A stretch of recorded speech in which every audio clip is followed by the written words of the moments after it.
একাকিত্ব। একাকিত্ব হল এমন এক শব্দ যার ব্যাখ্যা এক একজনের কাছে এক এক রকম। কেউ বলে বা কেউ মনে করে একাকিত্ব হল এক দারুণ অভিজ্ঞতা। আবার কেউ একাকিত্ব শব্দটা শুনলেই ঘাবড়ে যায়। কেউ চায় হাজার ভিড়ের মধ্যে নিজেকে দূরে সরিয়ে রেখে একটু একাকিত্বের স্বাদ নিতে। আবার কেউ একাকিত্বকে দূরে সরিয়ে সবার মাঝে সবার সাথে বাঁচতে চায়। আসল কথা হলো, জীবন যাদেরকে যা দেয় মানুষরা বোধহয় ঠিক উল্টোটাই পছন্দ করে।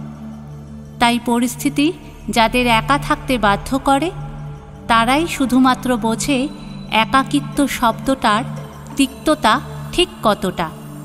আর তাই কেউ চায় একা থাকতে, একা বাঁচতে, আবার কেউ চায় সবাইকে নিয়ে চলতে, সবাইকে নিয়ে বাঁচতে। আর এইভাবেই এগিয়ে চলছে আমাদের প্রত্যেকটি মানুষের জীবনযাপন, জীবনযাত্রা।